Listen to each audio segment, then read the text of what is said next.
Nia Ramadhani tetap marahi sang anak karena boros, padahal hartanya berlimpah. Artis Nia Ramadhani sempat memarahi anaknya gara-gara boros soal uang. Nia Ramadhani juga menjelaskan tentang privilege atau hak istimewa menjadi orang kaya. Bahkan, Nia Ramadhani juga sempat menangis karena nasib anaknya kini berbeda dengan dia di zaman dahulu. Sempat sampai nangis ngomong sama dia, Mikaela Bakri, karena aku kebayang zaman dulu, kata Nia Ramadhani. Istri Ardi Bakri itu mengungkit privilege yang didapat oleh anaknya. Demikian dia mengajari Mikaela Bakri untuk pandai bersyukur dan tak boros. Aku bilang, kamu sekarang hidupnya udah enak. Bangun, rumahnya AC, mobil udah ada, pakai supir, sekolahnya bagus, aku sampai nangis.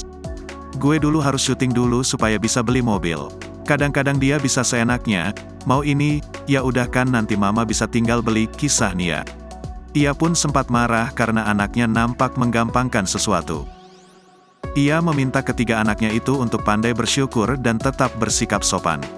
Akhirnya mulai lagi coba metode baru, nanti saat liburan duit kamu segini yang boleh di-spend. Kalau kurang, aku nggak bakal tambahin lagi, jelasnya. Apalagi, anak-anaknya itu kerap membeli barang yang tak penting.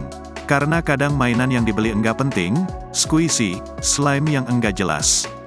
Terus entar dia pikir kalau udah rusak atau hilang mama bisa beliin, pungkasnya. Nia juga berharap aturan barunya tersebut bisa membuat anak-anaknya lebih mengerti apa itu uang.